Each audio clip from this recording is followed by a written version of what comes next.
Fala galera, seja bem-vindo ao canal Guiteles na área e vamos lá para mais um dia de análise do mercado cripto. Hoje, dia 22 de junho, uma quinta-feira, a gente teve uma excelente alta nos dois últimos dias, principalmente na data de ontem, e a gente vai analisar o mercado. Vou dar a minha opinião sobre todo esse movimento que está acontecendo dentro do mercado. Obviamente, a gente vai fazer aquilo que a gente sabe fazer de melhor também, que é uma análise on-chain, para a gente entender como que se encontra esse cenário. E no final, a gente fala sobre price action, beleza? Indo do mais relevante para o menos relevante. Bom, se você não é inscrito no canal, considere se inscrever, cara, porque aqui eu trago um mega conteúdo todos os dias da semana, principalmente quando eu falo sobre análise on-chain. E caso esse conteúdo faça sentido para você, deixa seu like para dar aquela força pro canal e para mostrar que o conteúdo ele é relevante, beleza? Bom, chega de papo, direto ao gráfico, que é o que mais nos interessa aí. Olha só, eu plotei aqui exatamente um gráfico que vocês já estão acostumados, quem está mais tempo no meu canal aqui já está acostumado a ver essa linha azul aqui. Essa linha azul, o que ela é? É exatamente a quantidade de bitcoins que a gente tem há mais de um ano parado dentro das carteiras, simplesmente as pessoas holdando. E eu plotei junto aqui o preço do Bitcoin só para a gente ter uma ideia de como que acontece o ciclo do mercado. E olha só que louco, se nós voltarmos lá para 2018 para a gente entender o que acontece, olha só, a partir desse ponto aqui, já expliquei para vocês que a partir de um novo all-time high ali, a gente começa a ter distribuição dos investidores, aquelas pessoas que são mais maduras dentro do mercado. Dentro dessa fase verde é onde esses investidores eles passam a acumular, passam simplesmente a comprar os ativos e os ativos estão envelhecendo dentro da sua carteira. Ou seja, cada vez mais a gente vê bitcoins com mais de um ano parado na carteira. Isso daqui é um sinal de acumulação, isso daqui é um sinal de distribuição. Saca só como em 2019 a gente teve um sinal de distribuição. Os investidores eles começaram a vender, começaram a se desfazer das suas posições quando a gente formou esse pequeno topo aqui lá em 2019. Depois que a gente formou esse topo, antes do crash de 2020, a gente voltou a ter uma acumulação desses investidores. Até que a gente chegue novamente no nosso all-time high, quando a gente chega próximo dessa região aqui, os investidores começam a se desfazer das suas posições novamente. Comportamento muito clássico do investidor de longo prazo. E quando a gente olha para o que está acontecendo exatamente nesse momento, com toda essa movimentação de alta que a gente está tendo, a gente vê que o acúmulo desses investidores de longo prazo, dessas pessoas mais maduras dentro do mercado, ele continua. A gente não vê os investidores distribuindo igual eles distribuíram em 2019. Saca só como em 2019 a gente teve vendas desses investidores de longo prazo. E nesse momento, a gente não está tendo venda dos investidores de longo prazo. A gente está tendo um acúmulo desses investidores. Isso daqui é um dos sinais mais importantes que eu tenho dentro do meu setup. Meu setup ele é muito mais pautado em análise on-chain do que em price action. Uso price action, obviamente, também, só que a análise on-chain eu consigo enxergar o que realmente está acontecendo. Eu consigo enxergar se as pessoas estão realmente investindo no ativo, se as pessoas estão distribuindo o ativo, que grupo de carteiras está comprando, que grupo de carteiras está vendendo, se o preço está barato ou se o preço do ativo está caro. Consigo analisar tudo isso dentro dos dados on-chain. Price Action é muito bom, foi uma ferramenta perfeita até a criação da blockchain. Para você operar no mercado tradicional, cara, Price Action é a melhor ferramenta que você tem. Só que para você operar dentro das criptos, a melhor ferramenta que você tem é os dados on-chain, algo que não temos no mercado tradicional, beleza? Então ver esse acúmulo desses investidores de longo prazo me dá um certo conforto de continuar exposto nas minhas posições de longo prazo. Confortável no fato de ver que a gente não está diante de 2019. confortável ao ponto de ver que o mercado subiu 100% ali dos 15 mil dólares, a gente está subindo com força e a gente não tem interesse de venda desses players, beleza? Os players mais maduros. E bom, quando a gente olha para esse gráfico aqui, que é exatamente o saldo que a gente tem dentro das exchanges, opa, travou. Olha só, quando a gente olha para esse gráfico aqui, que é exatamente o saldo que a gente tem dentro das exchanges, a gente vai ver que estamos tendo uma saída ainda do saldo de dentro das exchanges. Se a gente der um zoom in aqui para entender o que realmente está acontecendo, veja só, a data de ontem aqui, ó, a gente teve uma movimentação de alta super forte no Bitcoin. E essa movimentação de alta, ela trouxe mais saídas de bitcoins de dentro das corretoras. Isso daqui é um movimento muito bullish da gente ver. Olha só, mesmo o preço saindo de patamares de 24 mil dólares e 800 e batendo ali nos 30 mil dólares, a gente vê que continuamos com saída de bitcoins de dentro das corretoras. A gente teve uma pequena entrada aqui, mas logo em seguida teve uma saída bem forte. Outra entrada e uma saída também bem forte. Até estou gravando um vídeo aqui para vocês. Olha só, se a gente olhar o último dado que eu tenho aqui é das 8 da manhã, né? Estou gravando um vídeo para vocês aqui. Agora são exatamente 9 da manhã aqui nos Estados Unidos. Esse gráfico para mim ele atualiza de hora em hora. Então a gente vê que mesmo o preço batendo nos 30k, a gente continua com saída de bitcoins de dentro das corretoras. Isso daqui é um certo apetite dos investidores que querem jogar o preço para cima. Dentro do mercado financeiro, a gente sempre tem a batalha do touros e dos ursos, as pessoas que estão comprando e as pessoas que estão vendendo ou shortando o mercado. E a gente vê que os touros não estão dando tréguas para os ursos. E a gente vai falar sobre price action, a gente vai falar sobre as 9 semanas que os ursos derrubaram o mercado e que simplesmente em uma semana os touros conseguiram jogar isso para cima. Bom, se a gente olhar para Ether também, a gente vai ver que Ether continua tendo saída de dentro das corretoras também, continua super bullish sobre Ether, inclusive todos os sábados estou gravando uma operação para vocês que eu estou fazendo em Ether, onde eu já comprei 8.5 Ethers, já 8.4 Ethers, comprei, estou exposto em Ethers, porque isso daqui é uma operação de swing trade, mas isso daqui a gente vai falar no sábado. Continuo super bullish para o mercado. Mesmo com essa movimentação de alta que a gente teve, eu acredito que ainda temos chão para a gente continuar andando. E a gente vai andar em linha reta. Ontem publiquei um vídeo aqui para vocês que a gente vai para os 38 mil do Bitcoin e não para os 12. E algumas pessoas comentaram, nossa, mas a gente chegou nos 31 e o cara aí já está falando de 38. Fera, o mercado anda em ondas. Tu tá achando que a gente vai sair de 24 e parar em 38 em um dia? Obviamente que não. A gente anda em ondas. E uma onda, ela é constituída por uma pernada. A próxima pernada que a gente está tendo é exatamente a pernada que, para mim, a gente vai parar por volta dos 38 mil dólares no Bitcoin. Beleza? Bom, então a gente tem isso dentro das exchanges. Se a gente olhar para o que aconteceu ontem, obviamente a gente teve altas liquidações. Se eu colocar aqui ó, no gráfico diário, só para ver quanto que foi ontem, a gente teve 78 milhões de dólares sendo liquidados em bitcoins da ponta short. As pessoas que estavam shortando o mercado tiveram que bancar uma conta de 78 milhões no Bitcoin. E te falo mais, a gente ainda tem mais para poder liquidar. A partir do rompimento dos 31 ali, a gente tem mais pontas a serem liquidadas. Quando a gente olha para o Ether, a gente vê que o Ether ainda nem começou a sua liquidação. A gente teve 46 milhões de dólares sendo liquidados na ponta short na data de ontem, só que isso daqui é pouco, porque a gente vê que o Ether ainda nem conseguiu romper topos importantes. Quais são os topos importantes? Os 1.900 a gente vai ter liquidação, a gente vai ter liquidação também nos 2.000 dólares e a gente vai ter liquidação também nos 2.100.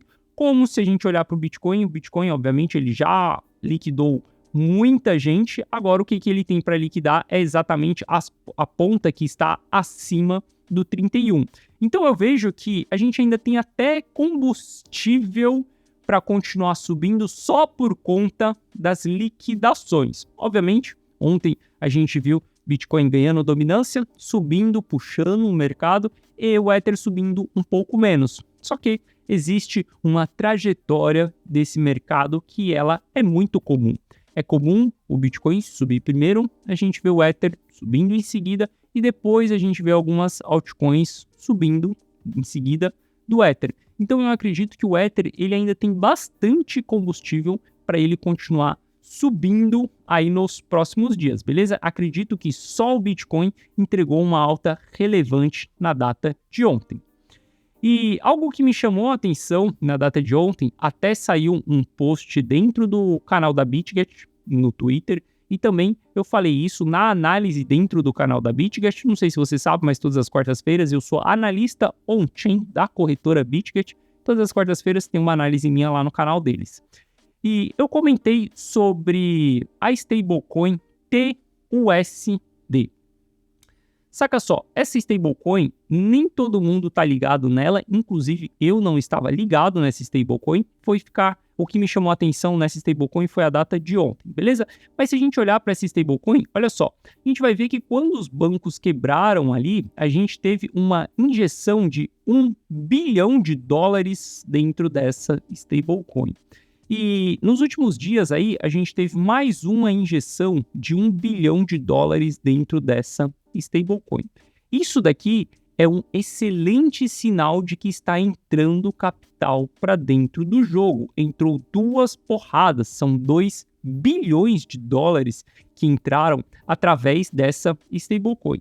E é muito louco, eu não conhecia essa stablecoin, eu cheguei a publicar isso dentro da comunidade on-chain ontem, pedindo ajuda pro John, porque eu não sei se vocês sabem, mas cara, o John, para mim, ele é um detetive dentro da comunidade on-chain. Esse cara consegue encontrar todo tipo de informação. E olha só que louco, ele mesmo falou que a gente em março já havia comentado sobre isso dentro da comunidade on-chain. Ele já tinha trago um post sobre esse TUSD dentro da comunidade on-chain e aqui ele explica várias coisas. Mas algo interessante que ele deixou aqui na explicação dele dentro do comentário da comunidade on-chain é que esse TUSD é a única stablecoin que tem a sua reserva exposta dentro da Chainlink, dentro da Chain Analysis. A gente consegue traquear exatamente a reserva que a gente tem dessa stablecoins. A gente tem 3,14 bilhões dessas stablecoins. Se a gente for olhar aqui no gráfico, a gente vai ver que temos exatamente isso, 3,14 bilhões. Isso daqui é algo muito interessante, porque era uma stablecoin que o mercado não olhava para ela, todo mundo olhava para o USDT, USDC e BUSD. Depois que BUSD começou a ter problema aqui nos Estados Unidos, a gente vê que essa stablecoin começou a ganhar mercado. E ela é uma stablecoin mais transparente, porque está tudo exposto dentro da Chainlink. Isso é algo que traz uma confiança para o mercado. E a gente vê injeção de capital através dessa stablecoin, cara, isso é algo muito positivo. É algo que, obviamente, eu estou analisando nos próximos dias. Como eu falei lá dentro do canal da BitGet, esse TUSD é algo que caiu no meu colo na data de ontem, simplesmente me chamou a atenção esse 1 bilhão, comecei a investigar. E conforme a gente vai investigando, a gente vai trazendo mais informações sobre aquele assunto. Mas o que eu queria dizer para vocês é que para os amantes que falam que o mercado está sem liquidez, cara, vocês estão olhando para o lado errado, porque simplesmente a gente teve injeções de 2 bilhões só por meio dessa stablecoin nos últimos dias. Então, quem fala que as altas estão sendo artificiais, não tem nada de artificial aqui. A gente tem injeção de liquidez, sim, dentro do mercado, através de stablecoins. Bom, isso daí é falando de análise on-chain, a gente vendo mais por trás do preço do ativo. Agora a gente vai falar um pouco de price action, só para a gente entender o que pode acontecer. Bom, vocês sabem a minha opinião aqui no canal, que para mim a gente formou fundo nos 15 mil dólares e a gente nunca mais vai revisitar essa região. Para mim, a gente já iniciou um bull market. Bull market é diferente de bull run. Para quem me acompanha há mais tempo, sabe que eu tenho uma tese que a gente tem um movimento de bull run após o halve, mas a gente tem um início de bull market no encerramento de um bear market. Obviamente tem pessoas que vão demorar para confirmar isso, depende do setup de cada um. Dentro do meu setup já estamos em bull market. Isso daqui é tendência de alta, clara tendência de alta. Fundo, fundo, fundo, topo, topo. Clara tendência de alta. Não tente operar contra essa tendência. E aqui eu vou deixar um alerta para todo mundo que me segue. Muita gente que perdeu essa movimentação de alta vai tentar recuperar o seu lucro shortando o mercado. Se você shortar o Bitcoin e o Ethereum nessa movimentação, você vai estar entrando na frente de uma locomotiva. Você vai ser atropelado. E eu não estou falando isso porque eu acho. Saca só. Olha só. Se a gente analisar a história que o Kendall nos conta, algo que eu gosto muito, veja isso daqui. A gente levou exatamente 62 dias para entregar queda dentro do mercado. A gente levou 62 dias onde os ursos estavam derrubando o mercado. E em apenas 6 dias, a gente recuperou 100% da queda. Ou seja, 62 dias para cair, 6 dias para subir e voltar no topo anterior. Mesma coisa aconteceu cá atrás. Olha só, a gente levou 22 dias para cair, cara, que eu não preciso nem contar. Em 4 dias, a gente já havia recuperado 100% dessa queda. Isso daqui são, claro, movimentos de alta.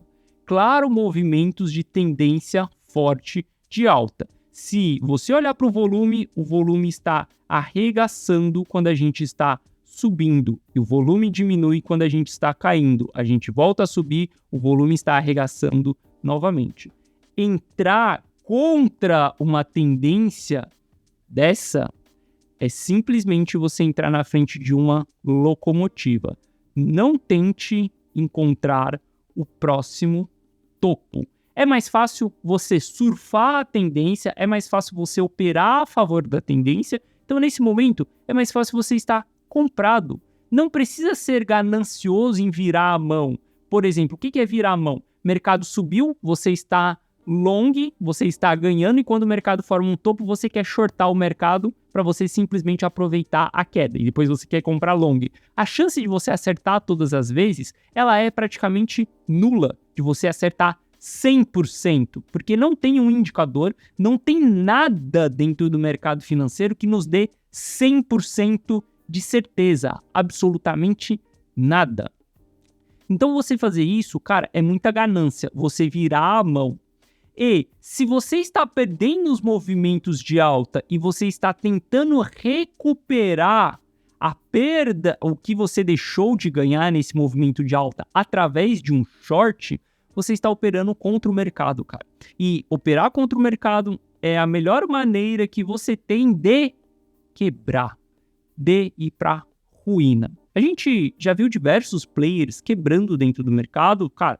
Existem várias histórias de pessoas que conseguiram quebrar a sua banca, porque elas estavam sempre operando ou extremamente alavancada ou contra o mercado. Não tente operar contra uma tendência. Cara, já dizia Charles Dow, foi o cara que iniciou tudo isso. Ele sempre falou, opere a favor da tendência e não contra a tendência. A gente teve um ano inteiro para poder shortar o mercado, tá? A gente teve 2022 inteiro para a gente poder shortar o mercado, para a gente abrir operações de short no mercado, onde a gente estaria operando a favor da tendência. Agora que nós estamos subindo, não tenta encontrar o próximo topo. 34 vai ser a resistência, então eu vou shortar o mercado. 50 vai ser a próxima resistência, então eu vou shortar o mercado. Sabe por quê? Se você shortar o mercado, você vai fazer parte dessas pessoas que pagaram essa conta na data de ontem. Uma conta de 78 milhões de dólares pagos em uma conta onde pessoas estão tentando operar contra o mercado. Beleza? Não faça isso, por favor, opere a favor do mercado. E por que eu falei ontem de 38 mil dólares? Cara, é muito simples, a gente tem alvos e alvos claros. Se a gente analisa a pernada anterior que nós tivemos aqui, olha só. Se a gente analisar exatamente a pernada anterior que nós tivemos em extensão de Fibonacci, a gente vê que fomos em 0,618. Tem duas maneiras de traçar a extensão de Fibonacci, tá? A gente pode traçar dessa maneira ou a gente pode traçar dessa maneira aqui. As duas maneiras, elas vão entregar alvos diferentes, e aí eu traço as duas maneiras e vejo qual foi mais precisa. A que foi mais precisa foi essa daqui, 0,618 de Fibonacci. Cravamos lá e encontramos o nosso topo. Se o mercado estiver com a mesma pressão de compra que nós tivemos cá atrás, se o mercado estiver com o mesmo interesse que nós tivemos cá atrás, a gente pode interpretar que essa próxima pernada de alta, ela vai se repetir. E se essa pernada de alta se repetir da mesma maneira que a gente traçou a extensão de Fibonacci cá atrás, a gente pode traçar a nova extensão de Fibonacci, que isso daqui vai dar em 38 mil dólares. Só para a gente entender, até mesmo se a pernada de baixa foi igual, a gente pode traçar retração de Fibonacci e a gente vê que a retração ela sentou em 0,5 de Fibonacci. Se a gente olhar para essa retração que aconteceu agora aqui, a gente pode ver aonde que ela foi parar também. Olha só, a gente vê que até mesmo a retração ela teve o mesmo comportamento, ela sentou em 0,5 de Fibonacci. Então eu tenho tudo me indicando que se o movimento continuar com a mesma pressão, a gente vai parar nos 38 mil dólares. Isso daqui é um alvo semanal. Isso daqui não vai acontecer amanhã, não vai acontecer na semana que vem. A gente está falando de que o mercado nas próximas semanas, isso quer dizer que até mesmo no mês que vem ou daqui 2 meses, a gente pode chegar nesses 38 mil dólares. Esse é meu alvo para os próximos meses. Não é para amanhã, fera. Você que comentou aqui no canal falando que, cara, ainda estamos em 31, a gente vai chegar lá. Só que com tempo e com calma. Tá tudo bem se esse movimento que a gente teve na data de ontem, ele construir um recuo. Qual que é um recuo saudável? Obviamente, a gente vai olhar para um gráfico diário, vai traçar Fibonacci para um movimento e se a gente se mantiver em cima de 0,618 de Fibonacci, tá tudo saudável. Ou seja, o mercado pode cair até esse movimento aqui de 27 mil dólares. Se cair, tá tudo bem, porque são exatamente nas quedas que a gente enxerga como que está a pressão de compra. Exatamente nessa queda, a gente enxergou como que está a pressão dessa compra, beleza? Então tá tudo bem se o mercado retrair um pouquinho. E para as pessoas que me perguntam se agora é hora de comprar, não, agora não é hora de comprar o ativo. Esse movimento de alta que ele vai ter aqui, isso daqui é uma recompensa para as pessoas que compraram um movimento de queda. E o comportamento do Gui Telles é compra e queda, venda alta. Você não vai me ver falando para comprar quando a gente tiver alta. Por mais que a gente possa chegar em 38 mil dólares, eu não vou falar para você que agora nos 30 é hora de comprar. Eu passei 62 dias, volta aqui no canal, falando sobre o pullback, falando sobre oportunidades de compra ao longo do pullback. Eu passei 4 ou 6 semanas comprando Ether. Olha os 6 últimos sábados aqui dentro do canal, você vai ver que eu passei todos eles comprando Ether, porque A minha filosofia é compra queda, venda alta. Então, se você está de fora dessa alta aqui, o meu conselho é: deixa o mercado subir, essa alta não é sua, chora, chupa dedo, porque você não aproveitou o movimento.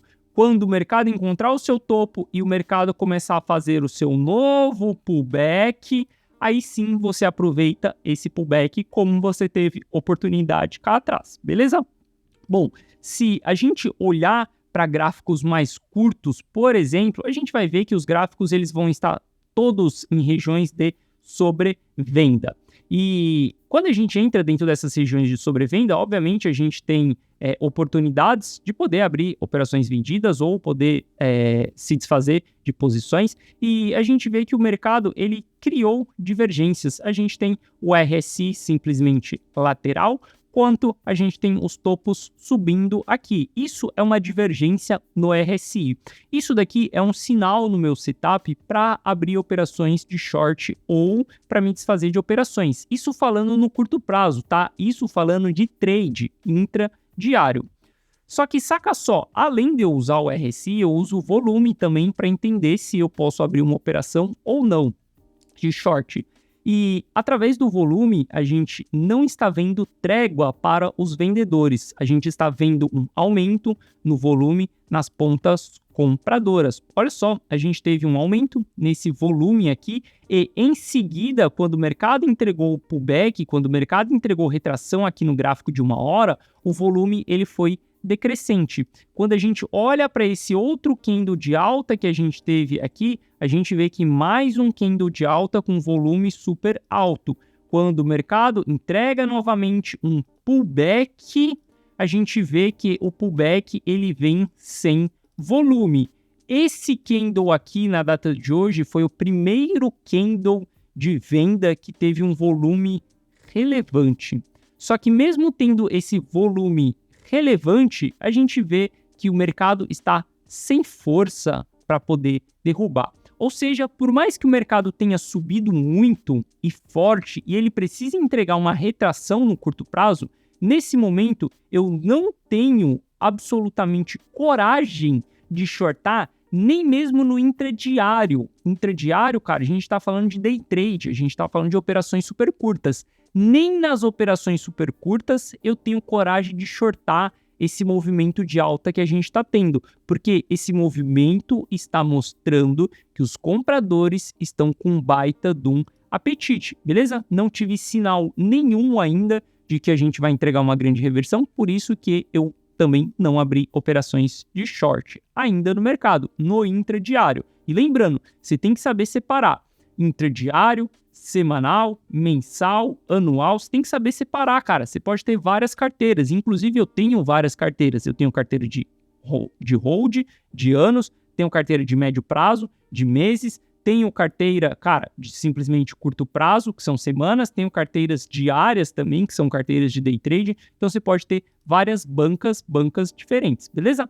Bom, quando a gente olha para o BTC, a gente vê que o BTC no gráfico diário, ele já chegou ali na sua região de sobrecompra. Só que, obviamente, a gente pode continuar esticando isso daqui ainda até o mercado construir divergências. O que são divergências? Saca só essa divergência que a gente teve cá atrás. O mercado continuou subindo enquanto o RSI estava caindo. Veja que o BTC atingiu a região de sobrecompra nesse candle aqui, ó. E a gente atingiu sobrecompra e o mercado continuou subindo muito mais. Nesse momento, a gente entrou em sobrecompra. A gente pode continuar subindo? Pode. A gente pode continuar subindo sim. A gente pode construir divergências ainda no RSI. Só que quando a gente olha para o Ether, a gente vê que o Ether ele ainda está longe para ele chegar dentro de sobrecompra. Ele ainda não chegou nessa região de sobrecompra porque a gente viu que o Ether subiu menos do que o Bitcoin na data de ontem. Isso porque a dominância do Bitcoin, ela subiu. E como eu falei no começo do vídeo, geralmente a gente tem o Bitcoin puxando o mercado, depois o Ether vem em seguida. Eu espero que o Ether vai puxar movimentações de alta ainda. Eu vejo que o Bitcoin pode subir ainda um pouco mais, ele pode continuar ganhando sua dominância, mas eu vejo que o Ether ele vai vir atrás. E por isso a gente tem que ter os dois ativos dentro da carteira. Carteiras têm que estar expostas a Bitcoin, carteiras têm que estar expostas a Ethereum. Inclusive, a minha carteira de longo prazo, nesse período, ela tem mais Bitcoins do que Ethereum. E isso a galera da comunidade on-chain sabe, porque eles têm acesso à minha carteira, onde eu estou mais exposto em Bitcoin nesse momento, porque a dominância do Bitcoin ela está subindo. Minha carteira de médio prazo, ela tem mais Ether do que Bitcoin. Na verdade, cara, não tem quase nada de Bitcoin. Ela tem 20% e simplesmente 80% em Ether, porque é uma operação de médio prazo. Precisava escolher um ativo para eu operar. Escolhi o Ether para eu estar operando. Bom, então é isso. Eu espero que vocês tenham gostado da análise de hoje. Se você quiser trocar uma ideia comigo, cara, tem o meu canal no Telegram, que na verdade ele é um chat, aonde você consegue mandar mensagem, eu consigo te mandar mensagem.